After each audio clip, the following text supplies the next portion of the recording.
आज हम लोग 6.3 ट्रायंगल पर डिस्कस करेंगे। तो आप देखिए यहाँ पर क्वेश्चन नंबर 1 काफ़ी इसके अंदर में ट्रायंगल सा बना हुआ है, तो एक एक को हम कर देते हैं। जैसे फर्स्ट 3.6 है, 6.3 एक्सरसाइज, ये दोनों में है, एनसीईआरटी में भी है और बीटीसी में भी है। सेम है दोनों, एनसीईआरटी बीटीसी दोनों सेम सम्स है सबके। तो यह एक मैं आपको थोड़ा सा कर देता हूँ, उसी तरह से सब है।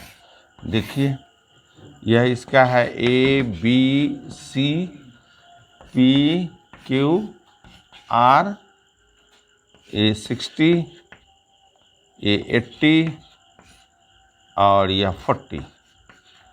यह है 60, यह 80, यह 40। हमको इसके अंदर में कह रहा है कि आपको state which pairs of triangle in are similar, कौन सा इसमें जोड़ा जो समरूप है। Right the similarity criterion used by, और किस क्राइटेरियन से है यह सिमिलर। तो अब देखिए सिंबॉलिक, तो हम लोग पहले इसमें तो केवल हमको एंगल कोण दिया हुआ है, तो हम मिलाएंगे ए किसके करस्पॉन्डिंग है, तो पी के, क्यों दोनों 60 डिग्री है। फिर देखेंगे बी,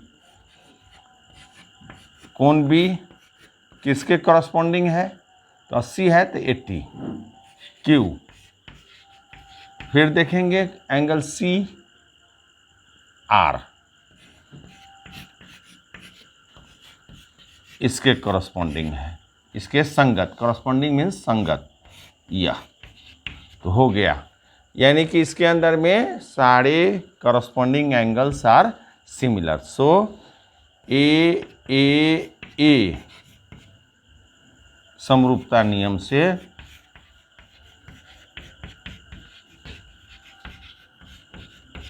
यह दोनों ट्रायंगल, अब इसी से लेंगे। अगर हम ए बी सी लिखते हैं तो यहाँ हम लिखेंगे पी क्यू आर। अगर हमारी मर्जी है सी बी ए, तो हम लिखेंगे आर क्यू।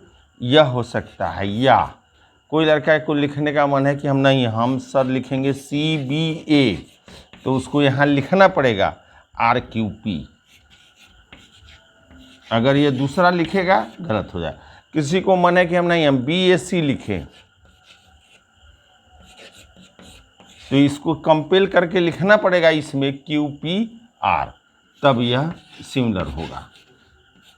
अगर यह न लिख के बी ए सी, तो देखिए पहले बी तो इसका क्यू है, ए तो पी है, आर है तो सी है तो आर है।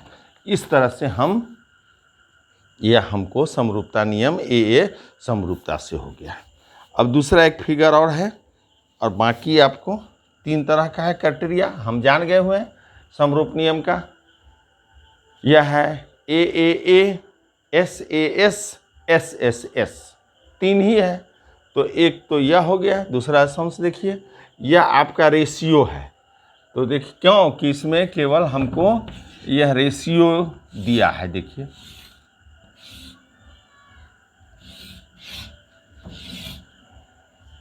A B C P Q r, यह 2 3 2.5 6 5 4। अब हम देखेंगे मिलाकर कि यह हम थोड़ा सा इमेजिनेशन कर लेंगे देखकर कि इसके अंदर में जैसे एंगल था, तो इसका मतलब निश्चित रूप से यह ए क्राइटेरियन या ए सिंपली साधारणतया ए से या ए से। लेकिन यहाँ हम देख रहे हैं कि हमको भुजा दिया हुआ है, तो यह क्या हो सकता है, भुजा, या दूसरा कुछ नहीं। तो भुजा में हम जानते हैं कि उसके समानुपाती होंगे, संगत भुजाएं समानुपाती होंगी, करस्पॉन्डिंग साइड्स आर प्रोपोर्शनल। तो हम देखेंगे मिला के, थोड़ा सा दिमाग लगाइए, ए बी यहाँ लिखेंगे, अब देखिए थोड़ा सा ए किसके बीच में है, 2 और 3 के बीच में, तो इसके जस्ट देखिए यहाँ तो यह 4 तो होगा ही 2/4। तो ध्यान दीजिए कि जैसे 2 का करस्पॉन्डिंग हुआ 4, तो अब हमको लिखना होगा कि ए बी है तो क्यू आर लिखेंगे या आर क्यू लिखेंगे, यह बहुत बड़ी बात है। ए बी तो ए है किसके बीच में, 2 और 3 के बीच में, तो यह 4 और 6 के बीच में, तो 3 दूना 6, 2 दूना 4, यानी हम ए लिखा 2 और 3 के बीच में, तो हमको यहाँ लिखना पड़ेगा क्यू आर, तब हो गया वह 4 और 6 के बीच में। आर क्यू लिखेंगे तो 4 5 इसके बीच में हो गया। इस कारण से हमको अब एकदम यहाँ क्यू आर ही लिखना पड़ेगा। अगर आर क्यू हमने लिख दिया गलत हो गया। अब दूसरा चलेंगे। अब हम इसमें इसको फर्स्ट टाइम हम कुछ भी ले सकते हैं। हम बी सी ले लिया, बी सी, तो इसका रिलेशन जरूर होगा इसके साथ। तो अब यहाँ देखिए हम इधर कर लेंगे पहले, बहुत अच्छा, ये दशमलव हट जाएगा तो क्या होगा 25/50, एक शून्य नीचे, 25 दूना 50, 1/2। लेकिन अब हमको लिखने के लिए 5 में हम पी आर लिखेंगे या आर पी लिखेंगे, यह हमको अब ध्यान हो। तो देखिए यहाँ 2.5 किसके किसके बीच में है, ये है, यहाँ है, सी है और बी के बीच में। सी कहाँ है, बी सी, तो बी तो कम एकदम फैक्ट है कि बी आपका यह है यहाँ। हम अब इसके अंदर में लिखना है तो 2.2 और 2.5 के बीच में, तो 2 का मतलब 4, इसका मतलब 5, 4 5 के बीच में, 4 5 के बीच में क्या है हमारा, आर है, और हमको 5 लेना है तो आर पी, यह हो गया। अब थर्ड हमको चलना है, पहले इस साइड से ही ले लेंगे। थर्ड में हमको पता है 3 और 6 का रिलेशन आएगा, तो 3/6, 3 के लिए हम ए सी पहले ले लिया, ए सी।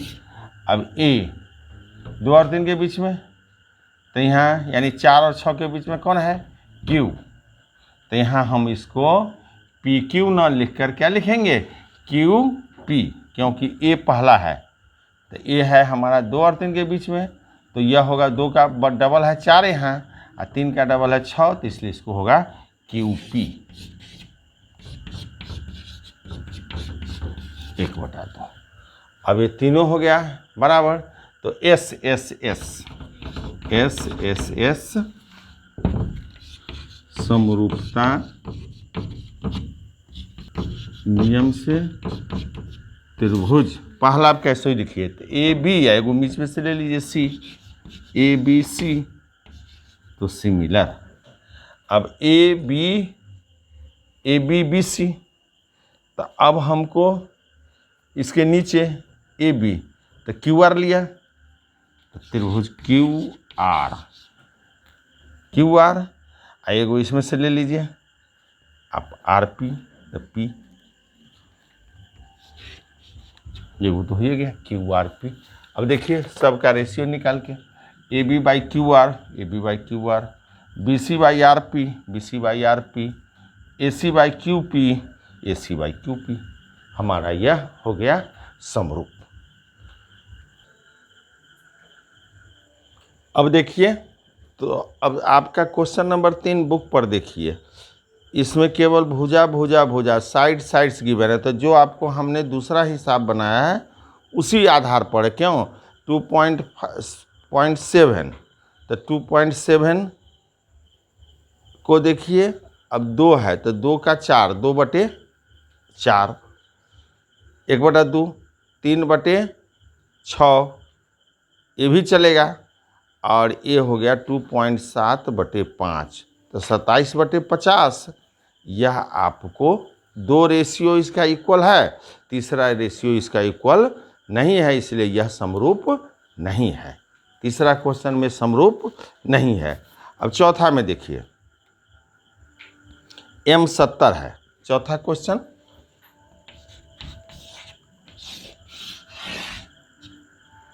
m 70 डिग्री, n l 5 2.5 हो गया। यहाँ देखिए यह हो गया आपका P Q और R, PQR। तो यह 5 है, यह 10 है और यह 70 डिग्री है।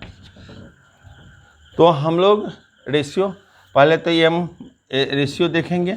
दो रेशियो है, 70 के एंगल MN। अब आप पहले इसको कर लीजिए 2.5, तो इसके साथ 5 दूना 10, तो 5 है 2.5 बाई 5। तो अब हम लोग एक तो लिख लिए MN, अब इसमें 5 लिखना है। तो M लिए है किस पर, जिस पर एंगल 70 लिखा हुआ है, किस पर लिखा हुआ है, Q पर। तो इस कारण से यह इसके साथ मिलेगा, तो हम इसको QP लिखेंगे। हम अगर इसको PQ लिखते हैं तो हमारा गलत हो जाएगा। अब यह हो गया, देखिए दशमलव क्या होता है रूल, इसको दशमलव को हटा दीजिए तो एगो शून्य बैठाना होता है नीचे। 25 दूना 50, यह 1/2। अब दूसरा चलिए ML, हम ले रहे हैं ML। तो अब ML कितना है, 5, तो ये 10 होगा ही। अब हमको यह निश्चित करना है कि हम QR लिखेंगे या RQ लिखेंगे। तो हम क्या लिखेंगे, M है 7, पहले M लिए है तो इसलिए हमको क्या लेना पड़ेगा, QR। और एक एंगल हो गया M किसके हो गया का संगत, एंगल Q के। तो यह हो गया हमको SAS समरूपता नियम से। अब त्रिभुज, हम MN पहले लिख लिया, MN, तो MN तो क्या बचा, L। अब इसको समरूप करेंगे, तो MN के जगह पर क्या है, यहाँ MN, L बचा। तो यहाँ देखिए, अब हमको इस त्रिभुज में तो QP और L, तो लास्ट में R। ये बहुत आपको सबसे यही इम्पोर्टेंट है कि हम भुजा में NL लिखेंगे या LN लिखेंगे। त्रिभुज में हम कैसे उसको करेंगे, तो आप यहाँ देख रहे हैं कि कोण को हमने सेट कर दिया, भुजा को क्या लेंगे सो दिखा दिया। अब MN और L तीसरा एक पॉइंट है, तीनों को तो त्रिभुज में होता ही है, वर्टेक्स शीर्ष, तो MNL। तो MN के साथ कौन है लगा हुआ, QP, तो इसलिए पहले QP लिख लिया। अब आप देखिए कि आपका सारा रेशियो फिट हो जाएगा, है कि नहीं। MN by QP, MN by QP, ML by QR, ML by QR। M कोण M बराबर कोण Q, देखिए पहला M पहला Q, इसलिए यह हो गया SAS समरूपता नियम से। इसी तरह से ये है 5वां क्वेश्चन, देखिए 2.5 है तो उसका 5 होगा, 3 है तो 6 हो गया, तो 2.5/5 3/6। कोण A बराबर कोण F, तो हमको ये भी 5वां हो जाएगा SAS समरूपता नियम से। अब छठा देखिए, यह देखिए, यह D E F और P Q R, इसमें D पर है 70, 80 E पर, यहाँ Q पर है 80 और यहाँ इस पर है 30। तो हम देख रहे हैं कि अच्छा 2 एंगल हमको मिला है, तीसरा नहीं मिल रहा है, तो बहुत अच्छा है, हम कोण F भी निकाल लेंगे। कोण F कैसे निकालेंगे, किसी भी त्रिभुज के तीनों कोणों का योग होता है 180। तो 2 कोण दिया हुआ है तो 180 में से घटा लीजिए, 80 जोड़ 70 बराबर हो गया 180 माइनस 150 हो गया 30, आ गया एगो 30। अब हमको 2 गो कोण चाहिए, इसको भी मन है तो निकाल लीजिए कोण पी भी निकाल लीजिए। फिर वही 100 घटाओ 80 जोड़ 30, 180 माइनस 110 तो 70 आ गया। देखिए तीनों कोण मिल गया। तो हमारा कोण डी किसके संगत है? 70 कोण पी के। अब देखिए कोण ई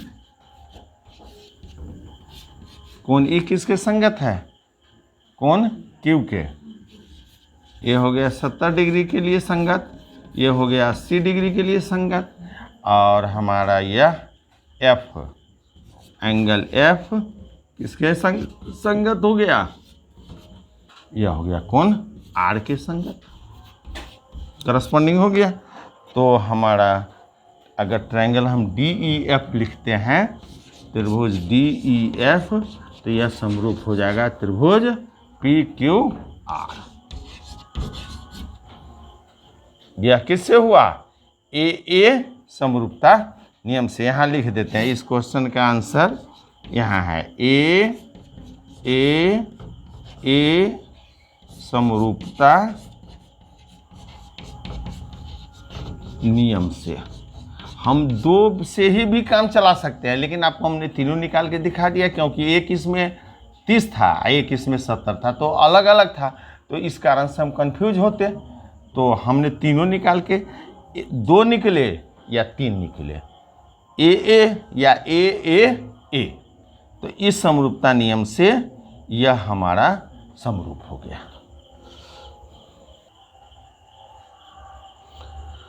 अब हम लोग क्वेश्चन नंबर 2 पर चलते हैं। तो इस तरह हमने 6 क्वेश्चन, पहला में 6 क्वेश्चन आपका था, जिसको आपने कर लिया काम।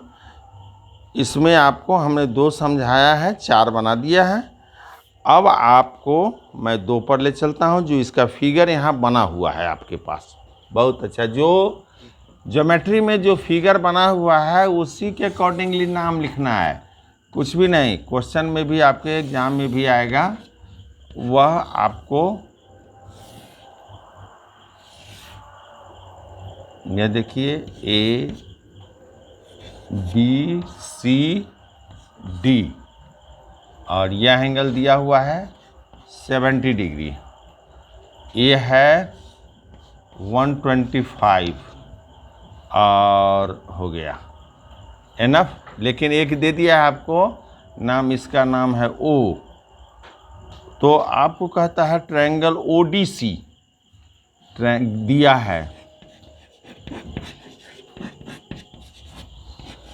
ट्रायंगल ओडीसी सिमिलर है ट्रायंगल ओबीए के।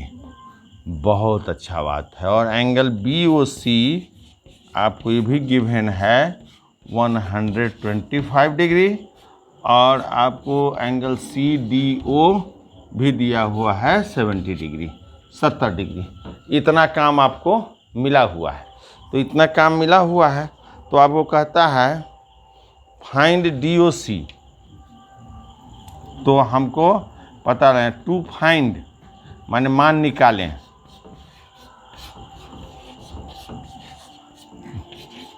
तो मान निकालें किसका किसका? Angle DOC, angle DOC, angle DCO और एंगल ओएबी। एंगल ओएबी का मान निकालना है। तो हम लोग अब चलेंगे इस पर। तो ये हमको और कुछ नहीं है, कोई हमारे पास। तो देखिए हम इसका यूज करेंगे, चूंकि ट्रायंगल ओडीसी है ट्रायंगल ओबीए। देखिए हमको जिस समय जिसका काम है वही काम करेंगे। यहाँ आपको खाली कौन मालूम करना है, तो हम इसका फायदा केवल कोण में लेंगे। अब रेशियो से कोई बहस नहीं है, अनुपात से हमको कोई बहस नहीं है, केवल इससे बहस है। तो इसमें देखिए angle O is equal to angle O, अब होगा angle D is equal to angle D, very good, और angle C is equal to angle A. अब देखिए इसमें पूरा जो एंगल है, वाह, यह 3 हमको मिल गया एंगल। चूँकि यह दोनों सिमिलर है तो हमको पता है कि जब दो त्रिभुज समरूप होते हैं तो उनके सभी संगत कोण आपस में बराबर होते हैं, भुजाओं का अनुपात बराबर होता है। यहाँ हमको फाइंड आउट करना है, पता लगाना है केवल कोण, इसलिए भुजा की कोई बात ही हम नहीं करेंगे, हम सिर्फ बात करेंगे कोण का। तो कोण का हमने कर लिया ओ बराबर ओ, कोण डी, कोण बी हो गया, जिसको ठीक कर लीजिए। Angle D is equal to angle B. तो हम लोग इसका मान पता करना है, तो इसका मान हमको है कि नहीं, तो देखिए डी ओ सी, वेरी गुड, डी ओ सी यह चाहिए, ठीक है। तो यह चाहिए, तो आपको तो इससे पहले हम लोग 9th क्लास में पढ़ चुके हैं कि जो ये लीनियर पेयर होता है, रैखिक युग्म, यह देखिए यह रेखा, यह 125, इसको पता लगाना है x, तो रैखिक युग्म से इस दोनों को, तो x मान लीजिए इसको कोई angle DOC plus COB is equal to 180 रैखिक युग्म से।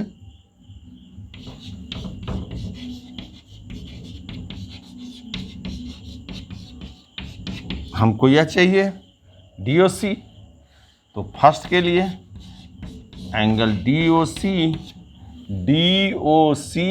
प्लस COB लिखिए या BOC लिखिए, दोनों बात आपका बराबर है। यह होगा 180, एंगल DOC प्लस BOC दिया हुआ है 125 डिग्री, तो DOC 180 माइनस 125 हो गया हमारा कितना, 25, 5 30 और 50, यानी 55, 5 5 10, 5 2 7 1 8, 55 डिग्री। एक आंसर निकल गया, फर्स्ट का आंसर हम लोग निकाल लिए। अब देखिए सेकंड आंसर निकालना DCO। पहले हम देखेंगे कि इससे हमको निकल रहा है कि नहीं। DCO कहाँ है, DCO यह कौन चाहिए, देखिए आपको यह निकल गया। तो एंगल सम प्रॉपर्टी से, यानी त्रिभुज के गुणधर्म से, त्रिभुज के गुणधर्म से क्या होगा, तीनों कोण का योग 180 डिग्री, DOC में तो 70 डिग्री प्लस कोण DOC प्लस DCO 180 डिग्री। तो अब देखिए DOC हमने निकाल लिया है 70 plus 55 degree plus DCO 180 degree, तो एंगल DCO 180 में से माइनस कर लीजिए 5 और 7 5 12, 125, तो कितना हो जाएगा आपको 55। ये भी हो गया 55, ये भी हो गया 55, आपका निकल गया कौन सा, DCO सेकेंड आंसर। आंसर हो गया आपका सेकेंड नंबर का, ये भी निकल गया।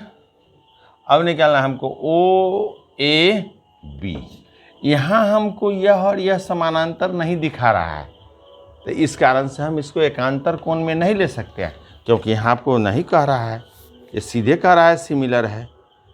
अगर ये समानांतर कहता कि ये रेखा भी समानांतर है, तब हम यह जितना कोण होता वह एकांतर अंतःकोण से निकाल लेते, लेकिन ये हमको यह नहीं बुक बता रहा है। थर्ड के लिए चलेंगे OAB, तो बड़ा अच्छा है। यह एंगल हमको निकल गया कितना,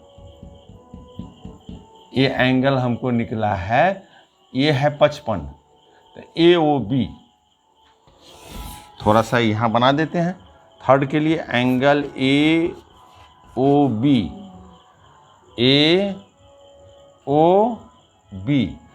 इज इक्वल टू हो जाएगा DOC, क्योंकि ये दोनों है सम्मुख कोण। सम्मुख कोण, सम्मुख कोण आपको वर्टिकली अपोजिट एंगल जिसको कहते हैं, सम्मुख कोण या अपोजिट एंगल कहते हैं। सम्मुख कोण हमारा बराबर होता है, तो AOB हमारा निकल गया 55 डिग्री। AOB निकल गया 55 डिग्री, यह एंगल। अब हम लोगों को यह 55 निकल गया।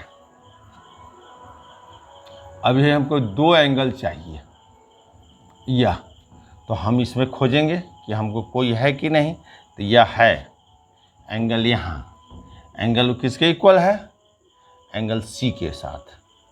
देखिए angle A is equal to angle C।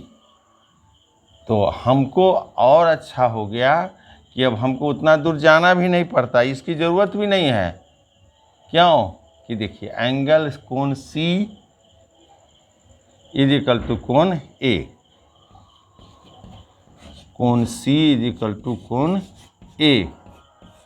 यह हो गया हमारा कितना, कोण C हमने निकाला है, ये 55 है, ये 70 है। ये कितना निकाला है हमने, कहीं निकाला है DCO 55, या DCO यह हमको निकल गया है 55 डिग्री। और एंगल कोण C इज इक्वल टू कोण A है, इसलिए यह भी हो गया हमारा 55 डिग्री। तो हमको थर्ड में क्या चाहिए, OAB therefore OAB is equal to 55 degree.